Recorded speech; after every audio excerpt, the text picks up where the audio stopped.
बता दें कि उदय भान भी बीजेपी पर हमलावर होते हुए नजर आए हैं। तो बीजेपी से हरियाणा वीरेंद्र सिंह जी स्टेज पे कांग्रेस पार्टी के सीनियर नेता, हमारे प्यारे कार्यकर्ता जिनको मैं आजकल बब्बर शेर कहता हूं,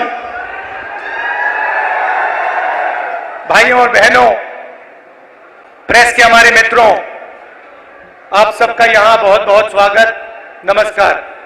कैसे हैं आप? मूड कैसा है? नहीं, सुनाई नहीं दिया मुझे। मूड कैसा है? ये देखिए, आजकल ग्लोबलाइज्ड दुनिया है। सारे के सारे देश हवाई जहाज से, टेक्नोलॉजी से जुड़े हुए हैं। कुछ दिन पहले मैं अमेरिका गया। अमेरिका में मेरा प्रोग्राम टेक्सास में था और किसी ने मुझे कहा कि टेक्सास में हरियाणा के युवाओं से मुझे मिलना चाहिए। पता नहीं आपने वीडियो देखा, नहीं देखा? देखा। मैं आज आपसे उस वीडियो के बारे में बोलना चाहता हूं, क्योंकि अगर आज आप हरियाणा को समझना चाहते हो तो जो भी समझना है उस वीडियो के अंदर है।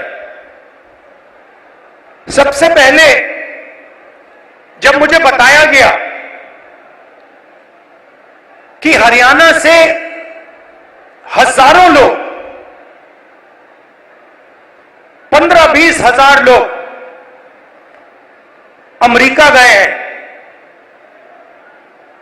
मैं हैरान हुआ। हरियाणा से इतने लोग अमेरिका क्यों जा रहे हैं, मेरे दिमाग में सवाल उठा। और फिर मैं डैलस में आपके भाइयों से एक छोटे से घर में जाके मिला। मैं आपको बताना चाहता हूं, आपके भाई डैलस में एक कमरे में 15-20 लोग सोते हैं। मैंने उनसे पूछा, आप अमेरिका कैसे आए? देशों की लिस्ट दे दी। पहले हम यहां गए, टर्की गए, कजाकिस्तान गए, कजाकिस्तान से साउथ अमेरिका गए, साउथ अमेरिका से एक के बाद एक, एक के बाद एक, एक के बाद एक हम दूसरे देशों से निकले और फिर हम पैनामा के जंगलों से निकलकर अमेरिका में गए। अमेरिका में हमें रोका गया, पकड़ा गया और अब हम अमेरिका में हैं। रास्ते की कहानी बताई। राहुल जी, रास्ते पे माफिया के लोगों ने एक बार नहीं, अनेक बार हम सबको लूटा। हम समुद्र में से निकले, जंगलों में से निकले, पहाड़ों में से निकले। हमारे भाइयों को मरते हुए हमने देखा है, जंगल में मरते हुए देखा है, गिरकर मरते हुए देखा है, अपनी आंखों से देखा है। फिर मैंने सवाल पूछा, मैंने कहा कि भैया ये जो आपने सफर किया है, आप अमीर लोग तो नहीं हो। इस सफर के लिए, प्लेन टिकट के लिए, नाव के लिए, गाड़ी के लिए आपने कितना पैसा दिया? अमेरिका में घुसने के लिए आपने कितना पैसा दिया? राहुल जी, कम से कम 35 लाख रुपए अमेरिका में जाने के लगते हैं। फिर मैंने सवाल पूछा, भाई एक बात बताओ, आप 35 लाख रुपए ब्याज लिए हो या आपने अपना खेत बेचा? आधों ने कहा कि भैया हमने अपना खेत बेचा, दूसरों ने कहा हम ब्याज लिए। मैंने कहा किस रेट पे ब्याज लियो? कहते हैं 2% प्रति महीना। फिर मैंने पूछा भैया एक बात समझाओ, आपने 30 लाख, 35 लाख, 50 लाख कर्जा लिया है, आप अमेरिका जा रहे हो, 50 लाख रुपए से तो आप हरियाणा में ही बिजनेस चला लोगे। जैसे मैंने ये बात बोली हंसने लग गए, कहते राहुल जी क्या बोल रहे हो आप? 50 लाख रुपए से हरियाणा में बिजनेस नहीं चालू हो सकता है।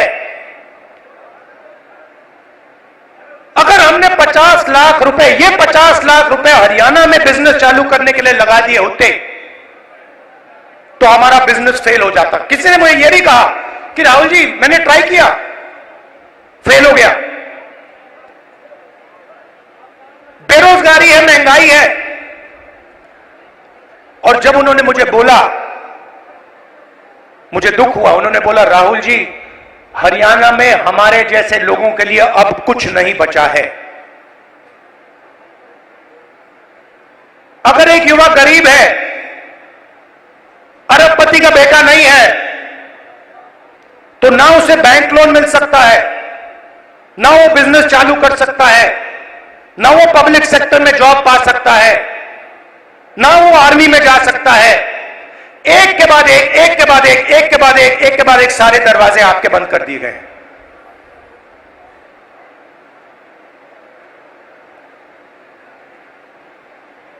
मैं जब उस घर से निकला, मैं सोच रहा था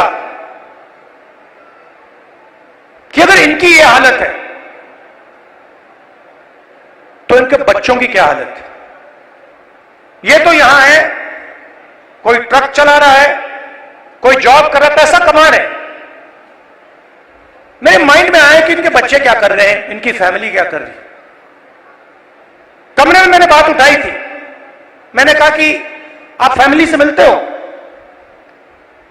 नहीं राहुल जी, हम 10 साल के लिए अपने बच्चों से नहीं मिल पाएंगे, अपने परिवार से नहीं मिल पाएंगे, हमारे माता पिता मर जाएंगे मगर हम वापस नहीं जा पाएंगे।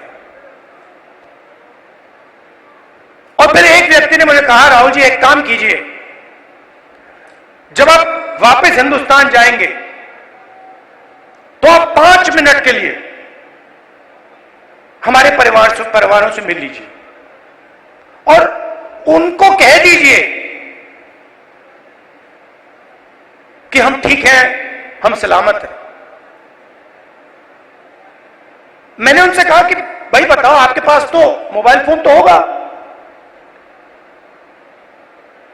वीडियो कॉल करते होगे, तो उनको तो मालूम होगा। वो मुझे कहते हैं नहीं राहुल जी वो मानते नहीं है, हम वीडियो फोन पे कॉल करते हैं और हमारे बच्चे मानते नहीं है कि हम ठीक हैं। अजीब सी बात है। फिर मैं करनाल गया सुबह 4 बजे कि मैं चाहता था ये मीडिया वाले ना पकड़ ले, मुझे तंग करते हैं। मैंने इनको मित्रों कहा, मतलब ये है अदानी के मित्र, अंबानी के मित्र। तो मैं गया 4 बजे सुबह, वहां बैठ गए, बातचीत शुरू। एक मेंबर परिवार का यूएस में वीडियो कॉल चल रहा है,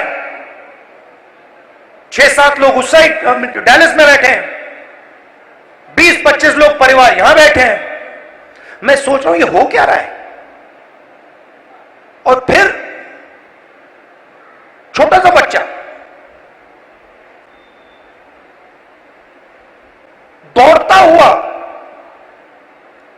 दौड़ता कंप्यूटर के पास जाता है, कंप्यूटर को ऐसे पकड़ता है और इतनी जोरों से चीखता है कि मैंने मतलब शायद अपनी लाइफ में यह चीख नहीं सुनी। कांपता हुआ चीखता है, पापा पापा पापा वापस आओ। और पिता कुछ नहीं कह पाता है।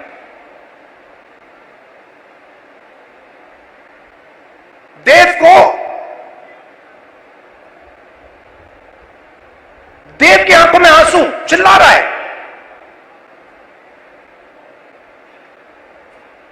और पिता हजारों किलोमीटर दूर मुस्कुराने की कोशिश कर रहा है। नहीं, मैं ठीक हूं। किसी ने कहा बच्चा इमोशनल हो गया। मैंने माइंड में सोचा कि इमोशनल हो गया, इसके हर रोज सीने में छुरे लग रहे हैं। इमोशनल शब्द का क्या मतलब है? वो अपने पिता को 10 साल के लिए नहीं देखेगा, छू नहीं पाएगा, गले नहीं लग पाएगा। क्यों? क्योंकि हरियाणा की सरकार ने हरियाणा को नष्ट कर दिया है, खत्म कर दिया है। वो देव की चीखें नहीं थी, वो हरियाणा के हर युवा के चीखें हैं। और जब वो बोल रहा था, मैं सोच रहा था कि इलेक्शन सब कुछ ठीक है, मगर हरियाणा में जो लाखों बच्चे इस प्रकार से रो रहे हैं, चीख रहे हैं, कांग्रेस पार्टी का काम उनके आंसू को पोंछने का है, उनके चीखों को बंद करने का है।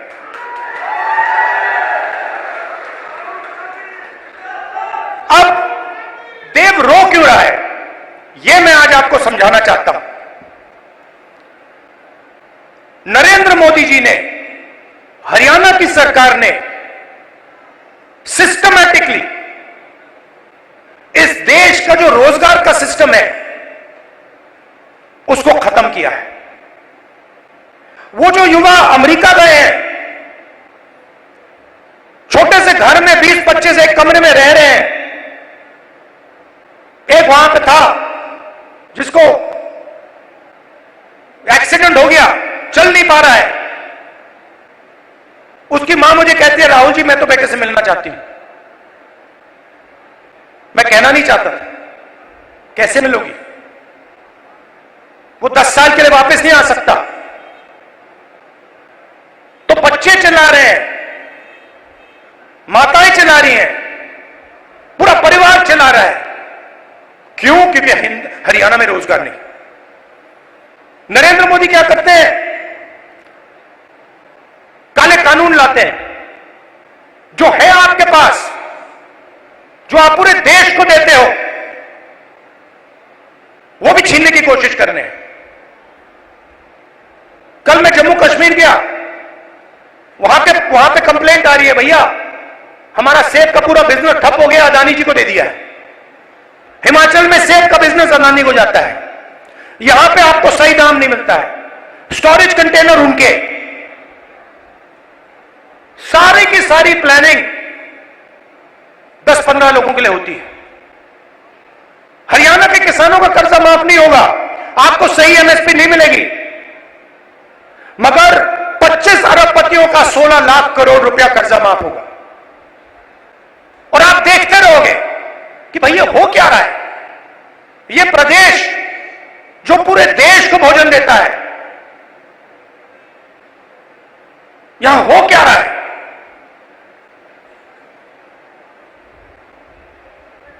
हरियाणा में ड्रग प्रॉब्लम है।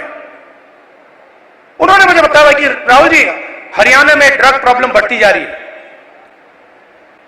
गुजरात में अदानी के पोर्ट में हजारों किलो ड्रग्स पाया जाता है। आपने देखा 3000 किलो हेरोइन उनके पोर्ट में पाया जाता है। किसी को सजा हुई? मीडिया में लिखा एक शब्द नहीं। एयरपोर्ट उनको चले जाते हैं, पोर्ट्स उनको चले जाते हैं, मोबाइल फोन चलाओ, जेब से पैसा उनको जाता है। सड़कों पे चलो, जेब से पैसा उनको जाता है। हवाई जहाज में जाओ, खरीदो, सारा का सारा उनके हाथ में। आपके लिए क्या? गलत जीएसटी, नोटबंदी। क्यों? क्योंकि छोटे व्यापारियों को, स्मॉल मीडियम साइज बिजनेसेस की हत्या करनी है, खत्म करना है। क्यों? क्योंकि 10-15 लोग चाइना का माल हिंदुस्तान में बेचना चाहते हैं, बनाना नहीं चाहते। जो आप काम करते हो, जो छोटे बिजनेस वाले करते हैं, हाथ से बनाते हैं, वो नहीं करना चाहते। जो हिंदुस्तान में बनाता है उसको खत्म करना चाहते हैं, और चाइना का माल हिंदुस्तान में बेचना चाहते हैं। लिस्ट निकालिए कंपनियों की, चाइनीज कंपनियों की लिस्ट निकालिए और देखिए उनका हिंदुस्तान में पार्टनर कौन है। चाइना के युवा को फायदा मिल रहा है, चाइना की सरकार को फायदा मिल रहा है, अरबपतियों को यहां फायदा मिल रहा है। नरेंद्र मोदी जी की मार्केटिंग हो रही है, और देव चिल्ला रहा है, चीख रहा है, मेरे पापा को वापस लाओ, मुझे अपने पापा चाहिए। मैं सोच रहा था जब मैं घर जाऊंगा मैं देव के लिए थोड़े खिलौने भेजूंगा। फिर मैंने सोचा क्या मतलब, खिलौने से क्या होगा, फुटबॉल से क्या होगा, क्रिकेट बैट से क्या होगा, वो तो अपना पापा चाहता है। तो ये हरियाणा की हालत है, और ये हम बदलना चाहते हैं।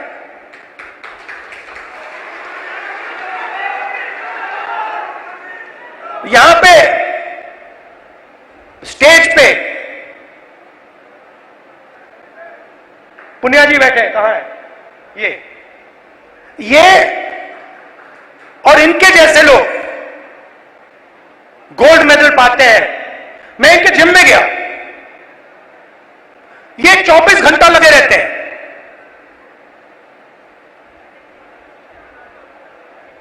24 घंटा क्यों? गोल्ड मेडल चाहिए। क्यों? हरियाणा का नाम रोशन करना, हिंदुस्तान का नाम रोशन करना। पूरी दुनिया में हम चाहते हैं कि हरियाणा का नाम जाए, हिंदुस्तान का नाम जाए। गोल्ड मेडल हम अपने लिए नहीं लेते हैं, गोल्ड मेडल हम हिंदुस्तान के लिए लेते हैं। इन्होंने कहा मुझे, इसने कहा, वो भी 4 बजे सुबह। इनका क्या किया? सारे एथलीट्स को खत्म कर दिया। इनकी बहनों का सेक्सुअल हैरेसमेंट हो रहा है, और जो कर रहा है उसकी रक्षा चल रही है। 24 घंटे टीवी पे देखो, वो रो रही है, कोई फर्क नहीं पड़ता, बीजेपी का आदमी है।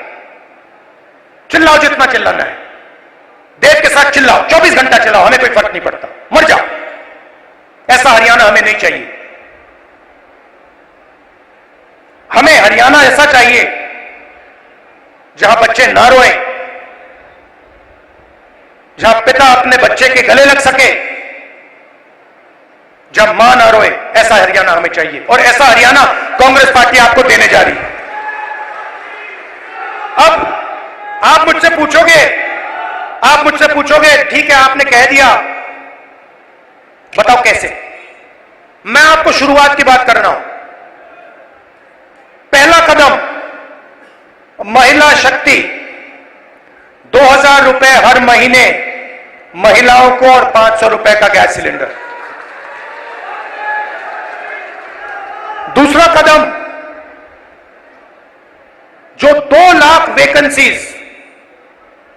सरकार में आज खाली पड़ी है युवाओं के लिए, हम वो भर के आपको दे देंगे।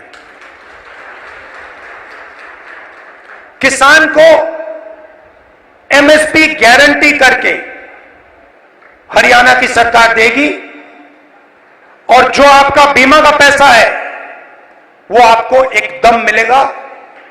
जैसे ही नुकसान होगा उसके एकदम बाद आपको बीमा का पैसा मिलेगा।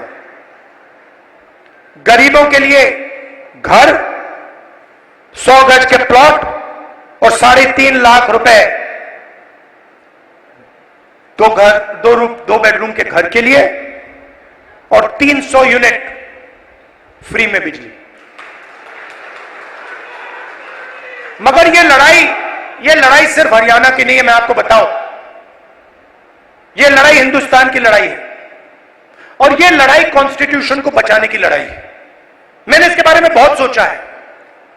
ये हो क्या रहा है, ये बीजेपी के लोग कर क्या रहे हैं? ये कॉन्स्टिट्यूशन पर आक्रमण कर रहे हैं। जो हिंदुस्तान के गरीब लोग हैं, कमजोर वर्ग के लोग हैं, कॉन्स्टिट्यूशन उनकी रक्षा करता है और बीजेपी कॉन्स्टिट्यूशन को मिटाने की कोशिश कर रहे हैं। वो कह नहीं सकते, ऐसे स्टेज पे आकर वो कह नहीं सकते कि हम कॉन्स्टिट्यूशन को मिटा देंगे, मगर वो करते हैं। सारी की सारी संस्थाओं को आरएसएस के लोगों के हवाले कर दी है। पूरा कंट्रोल नागपुर का है। उसमें हिंदुस्तान के 90% लोगों के लिए कोई जगह नहीं है। आप देख लीजिए, आप लिस्ट निकालिए, जिन जिन लोगों को आरएसएस ने हिंदुस्तान की संस्थाओं में डाला है, लिस्ट निकालिए। चाहते हो मैं दे दूंगा आपको। उसमें ना आपको एक ओबीसी मिलेगा, ना आपको एक दलित मिलेगा, ना आपको आदिवासी मिलेगा।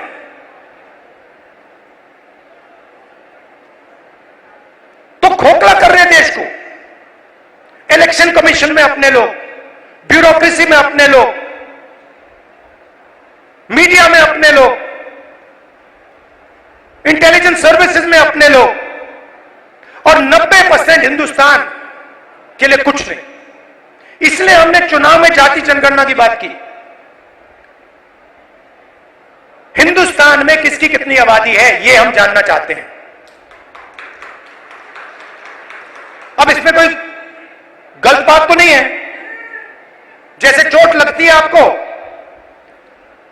पैर में चोट लगती है, डॉक्टर कहता है भैया एक्सरे कराओ, चेक कराओ। हम सिर्फ ये कह रहे हैं कि भैया चेक कराओ, इस देश में दलित कितने हैं, आदिवासी कितने हैं, पिछड़े कितने हैं, गरीब जनरल कास्ट के कितने लोग हैं, ये पता लगाओ। कभी आरएसएस कहती है करना चाहिए, अंदर से कहते हैं भैया ये मत करवा देना, सच्चाई निकल आएगी। सच्चाई क्या है कि 90% लोगों के पास कुछ है ही नहीं। 250 सबसे बड़े बिजनेसेस देख लीजिए, लिस्ट निकालिए, उनकी मैनेजमेंट की लिस्ट निकाल लीजिए, उनके सीईओज की लिस्ट निकाल लीजिए, ओनरशिप जिसके हाथ में, उनकी लिस्ट निकाल लीजिए। आपको उसमें एक ओबीसी, एक दलित, एक आदिवासी मिल जाए तो मुझे बता देना, मैं उसको अभी भी ढूंढ रहा हूं। कॉर्पोरेट इंडिया में 90% हिंदुस्तान का एक भी व्यक्ति नहीं है। गरीब जनरल कास्ट भी वहां आपको नहीं दिखेगा। सिलेक्ट लोग हैं। अदानी जी का बिजनेस है,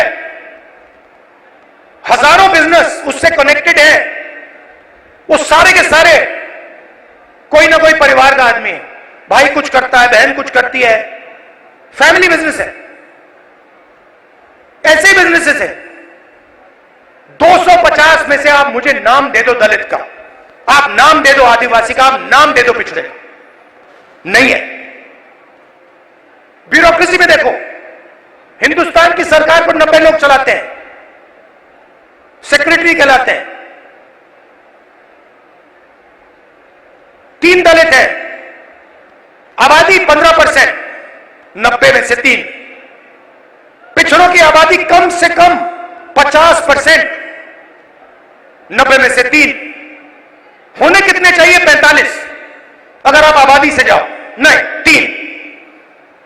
और बजट कितना संभालते हैं? आदिवासी जिनकी 8% आबादी है, 100 रुपए में से 10 पैसे का बजट संभालते हैं। दलित 100 रुपए में से 1 रुपया संभालता है। ओबीसी 100 रुपए में से 5% संभालता है। यह हिंदुस्तान की सच्चाई है। इसलिए हमने कहा है कि जाति जनगणना होगी, नेशनल लेवल पे होगी। और मैंने कहा है मोदी जी के सामने पार्लियामेंट हाउस में, आप करो ना करो, मैं इसको इसी हाउस में पास करवाऊंगा, आपके मुंह के सामने करवाऊंगा। तो ये हरियाणा की रियलिटी है। और ये क्या करते हैं? बांटने का काम करते हैं। मीडिया वाले 24 घंटे लगे रहते हैं। एक जात को दूसरी जात से लड़ा दो, एक धन को दूसरे धन से लड़ा दो और पूरा का पूरा फायदा अदानी को पहुंचा दो। हरियाणा एक साथ लड़ेगा, सबकी सरकार बनेगी, खुशी से बनेगी। चुनाव में कांग्रेस पार्टी स्वीप करने जा रही है, स्वीप करने जा रही है, आंधी आ रही है और हम सबकी सरकार बनाएंगे। किसी एक की सरकार नहीं होगी, पूरे हरियाणा की सरकार होगी। इसमें सबकी इज्जत होगी, सबकी रिस्पेक्ट होगी, सबकी जगह होगी। और मेरी जहां भी आपको जरूरत हो, कहीं भी पार्लियामेंट में आपको कुछ उठवाना हो, कुछ कहलाना हो, आप मुझे बस ऑर्डर दीजिए, राहुल जी हरियाणा आपसे ये कहलवाना चाहता है, मैं कह दूंगा वहां पे जाकर। दिल का रिश्ता है, पुराना रिश्ता है। मैं आपसे यहां आके 50 झूठ नहीं बोलने वाला, वो मोदी जी का काम है। आपने 10 साल देख लिए, सुन ली उनकी बात। आमदनी दुगनी कर दूंगा और फिर काले कानून ले आए, छोटे बिजनेसेस को फायदा पहुंचाऊंगा, नोटबंदी जीएसटी ले आए। उनका काम आप जानते हो। अब सब मिलकर एक साथ हरियाणा को खड़ा होना है, क्योंकि देव जैसे जो बच्चे रो रहे हैं उनके आंसू पोंछने हैं, उनको खुश करना है और उनको अपने पिता के पास गले मिलने देना है। धन्यवाद। आप सब इतनी भारी ताकत से यहाँ तो प्रदेश में चुनावी शोर अब देखने को मिल रहा है। कांग्रेस का भी चुनाव प्रचार जोरों शोरों से जारी है। राहुल गांधी को आप सुन रहे थे। वोटिंग से 9 दिन पहले राहुल गांधी की पहली रैली, ये बड़ी खबर हम आपको बता रहे हैं, असम में पहुंचे। इस दौरान राहुल गांधी ने बीजेपी पर निशाना साधा है। उन्होंने कहा कि हरियाणा में बेरोजगारी और महंगाई है, खेत बेचकर युवा बाहर जाने को मजबूर है। राहुल गांधी प्रधानमंत्री नरेंद्र मोदी पर भी निशाना साधते हुए नजर आए। इस दौरान हरियाणा को लेकर कहा कि यहां पर लाखों बच्चे परेशान हैं, नौकरी नहीं मिल रही है उन्हें। उन्होंने ये भी कहा कि हरियाणा के लाखों बच्चों के साथ कांग्रेस खड़ी है। गरीबों को घर और प्लॉट देने की बात कहते हुए भी नजर आए राहुल गांधी।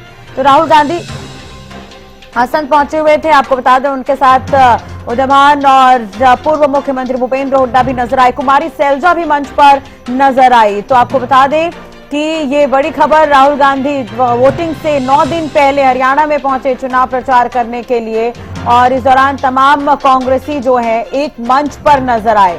राहुल गांधी ने इस दौरान बीजेपी पर जमकर निशाना साधा है, कई बड़े आरोप लगाए हैं। आपको बता दें कि बीजेपी और कांग्रेस की तरफ से लगातार दोनों की तरफ से प्रचार जो है वो देखने को मिल रहा है। राहुल गांधी भी आज पहुंचे हरियाणा में, असम में चुनाव प्रचार करते हुए नजर आए, जनता को संबोधित करते हुए नजर आए। मंच पर राहुल गांधी के साथ उदयमान, भूपेंद्र हुड्डा, कुमारी सैलजा, तमाम लोग नजर आए। तो बीजेपी पर निशाना साधते हुए उन्होंने कहा कि बीजेपी सरकार ने रोजगार सिस्टम खत्म कर दिया है। हरियाणा के युवाओं से मुलाकात का जिक्र करते भी राहुल गांधी नजर आए। उन्होंने कहा कि बेरोजगारी और महंगाई बढ़ी है। ये 3 तस्वीरें आप देख रहे हैं। स्वागत किया गया राहुल गांधी का, उस वक्त की तस्वीर हम आपको दिखा रहे हैं। विशाल रैली का आयोजन किया गया, बड़ी संख्या में यहाँ पर जो लोग हैं वो पहुंचे हुए थे। मंच पर दिग्गज नजर आए हैं, तमाम दिग्गज कांग्रेस की। हरियाणा शीर्ष नेतृत्व आज नजर आया एक ही मंच पर। कुमारी सैलजा, उदयभान और भूपेंद्र हुड्डा भी राहुल गांधी के साथ नजर आए। तो ये 3 तस्वीरें भी हम आपको दिखा रहे हैं टीवी स्क्रीन पर। आपको बता दें कि वोटिंग होनी है हरियाणा में 5 तारीख को और 8 को परिणाम सामने आ जाएंगे। उससे पहले चुनाव प्रचार जोरों शोरों से किया जा रहा है। राहुल गांधी पहुंचे यहां पर आज चुनाव प्रचार करने के लिए। पिछले दिनों मल्लिकार्जुन खड़गे भी आने वाले थे, लेकिन किसी कारणवश उनका दौरा रद्द हो गया था। ऐसे में कांग्रेस की इसे बड़ी रैली कहा जा सकता है। 2 जगहों पर यह रैली होनी है। अभी ये असंध में राहुल गांधी पहुंचे हुए थे, जहां पर जनता को संबोधित करते हुए नजर आए। एक बार फिर से कांग्रेस के मैनिफेस्टो का उन्होंने जिक्र किया है, 7 गारंटी का जिक्र किया है, बीजेपी पर निशाना साधा है।